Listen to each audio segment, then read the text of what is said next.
Hey, Deck Now and Rock fans, this is Homer back on the deck today doing some voiceovers for this latest bourbon haul we had.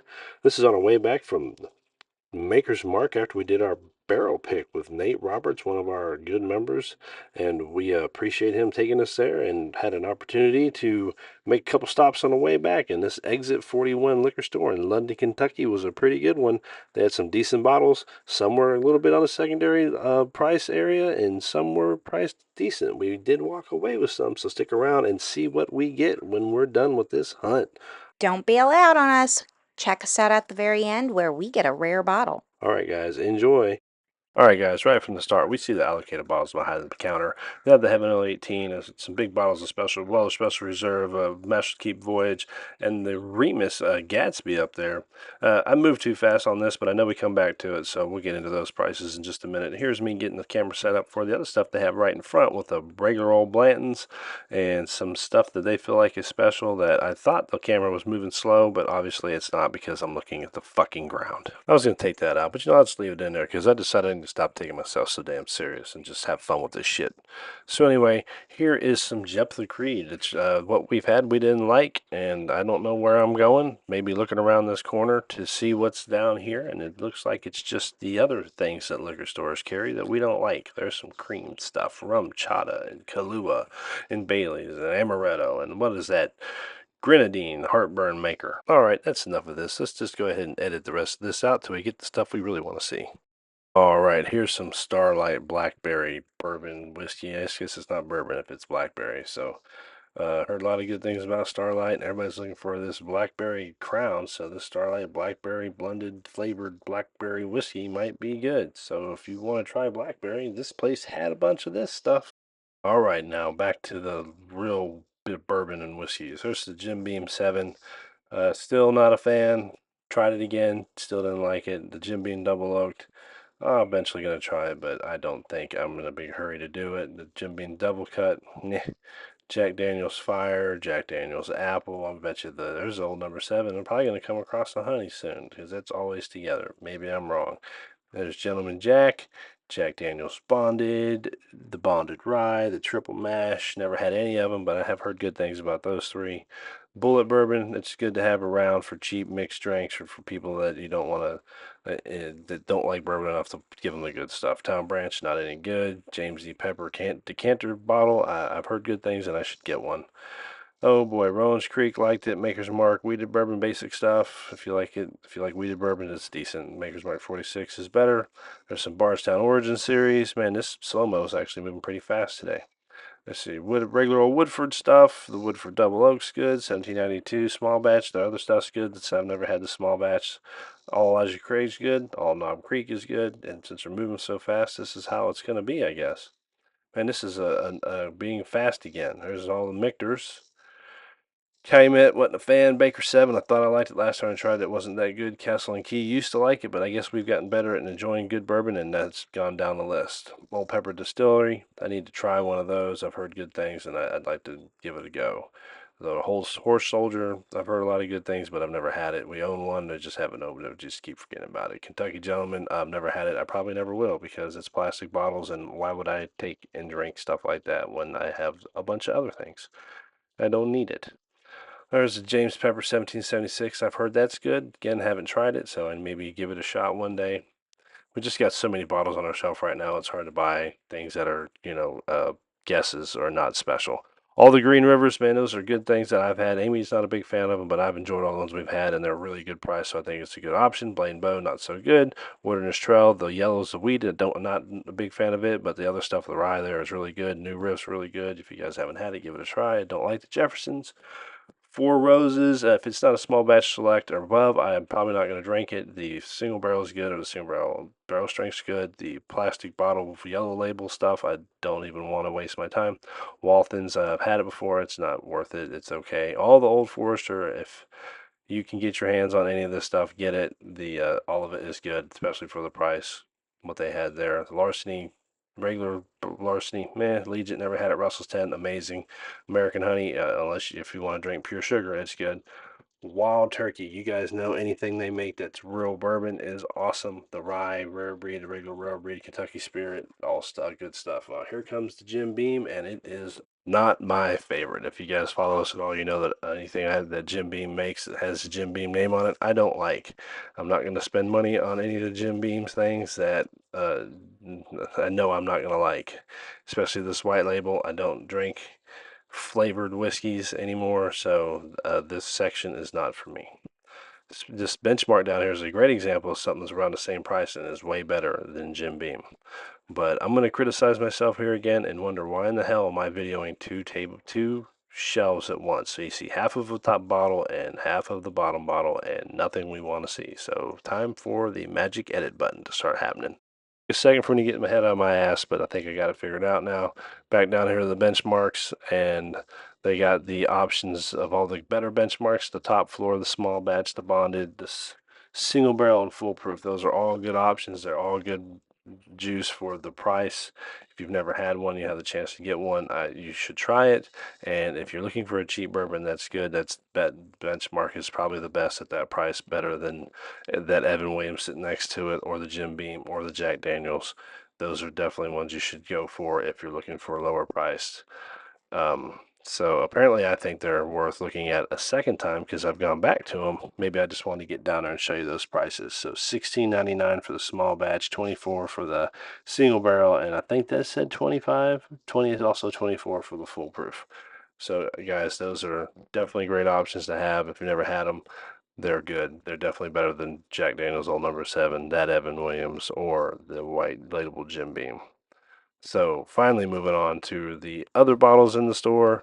Basic Evan Williams, the 1783, that stuff's not the best. The Evan Williams single barrel, although I've never had it, I've heard amazing things, and it is kind of a rare bottle. Even though there's a bunch on this shelf, I imagine once it's gone, it's gonna be hard to get.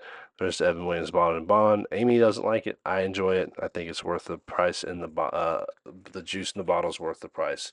It's another one of those inexpensive ones that is better than Jim Beam or Jack Daniels. There's some very old Barton. It's very, very cheap, and I've heard for the price, it's pretty decent. So if you want to try a cheap plastic bottle bourbon, that's one you could go with. There's that old Bardstown again that I was told I need to get, and next time I'm in Kentucky, I'm gonna have to get one because whenever people comment and tell me things, I usually try to do what they ask. Ancient Age is a good cheap bottle. If you like Blanton's but don't want to spend the price or can't get it, that's a good replacement for it. We have a video that we made a few months back, probably a year or so back, about the comparison between the two. There's the Dickel. Everybody loves a good shot of Dick. Oh, not really, it sucks. Old Granddad 114, they're good, especially for the price. The Rebels, so you like weeded bourbons, it's good, cheap weeded bourbon. When I say good, I mean good for the price. It's not really that great, to be honest with you. There's a lot of other weeded bourbons that are better, but in that price range, it's not bad. All right, Southern Comfort. Is that even whiskey? It's like sugar candy-ish. Like I haven't had it in so long, but I do remember it not being awesome. So I don't even feel like it belongs in this video. So magic edit button. Back at it down here in the Bird Dogs. Never had Bird Dog, but man, it's just a bunch of flavored whiskeys, and all it really does remind me of is the old smoky fake moonshines.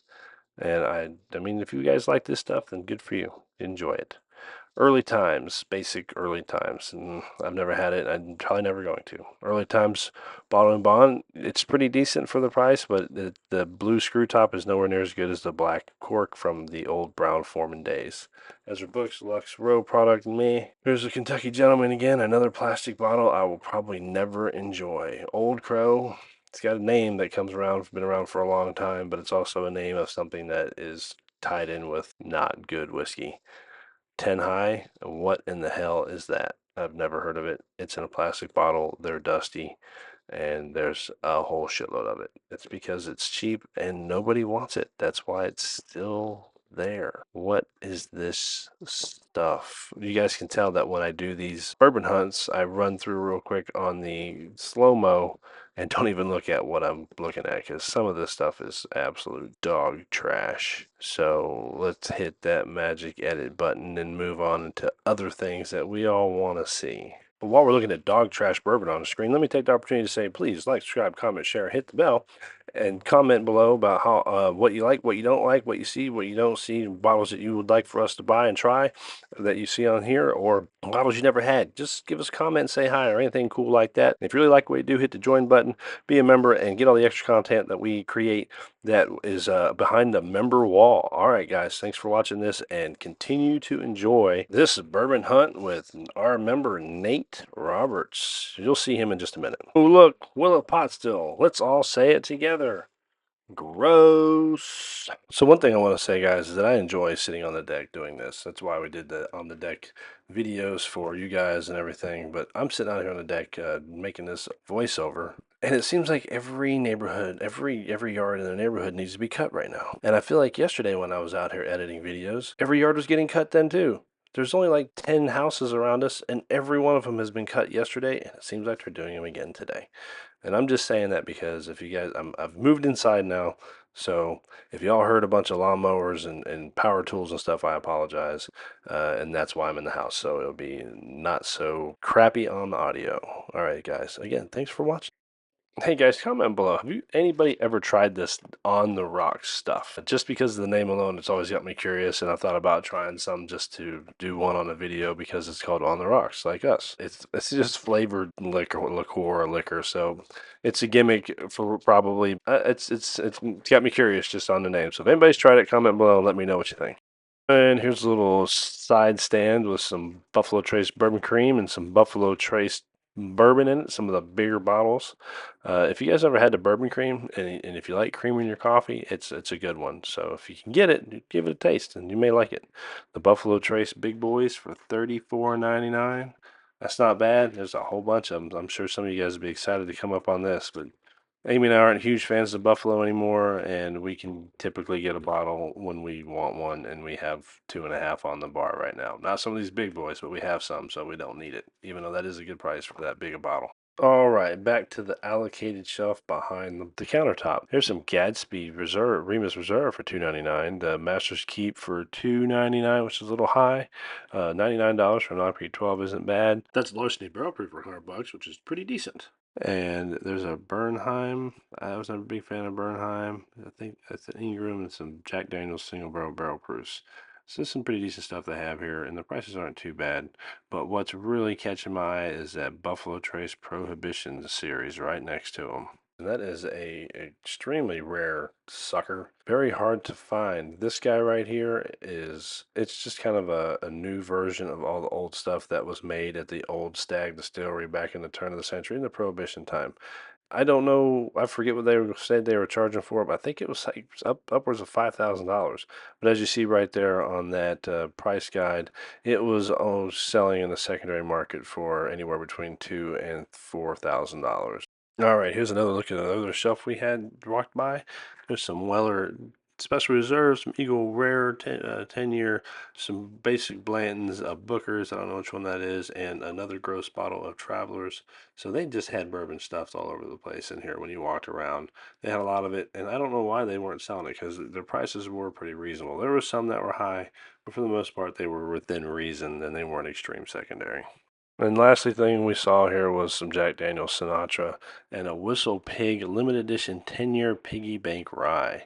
So this thing has a bottle that looks like a pig, and whenever you're done with it, it uses a piggy bank. And a quick Google search will show that those piggy bank 10-year ryes are going for about $400. Secondary, there's one for $600, so it's a little high, and it's probably not worth it because it's Whistle Pig and it's probably not that good. Also, the stuff that we did buy, I don't know why we didn't get a video of it, and it didn't even show it on the in the video, but it was up there on that shelf with the allocated stuff. So, but I'll go ahead and let myself and Nate and Amy tell you about it from the day of the bourbon hunt. So here we go with what we brought home with us. All right, guys, at the end of the Exit 41 liquor store, they had a lot of cool stuff in there, and we got the Buffalo Trace Kosher Straight Rye. Nate got a. Let's see, I got the rye recipe. Yep. And the baby Blantons. And a toddler Blanton's. And A big boy Weller. big boy Weller. Fatty of Weller Special Reserve. All right, guys, end of the hunt. See y'all next time. Keep sipping. Thanks for watching, everybody. Like I said before, like, subscribe, comment, share, hit the bell. Join, be a member, catch all of our other content behind the member wall. And again, we appreciate Nate for coming, letting us join him on his trip to Maker's Mark for a barrel pick. And we had a great time doing some hunting at these stores. So there'll be one more hunt to come. Thank you guys for watching again. We appreciate you all. Make sure you keep sipping.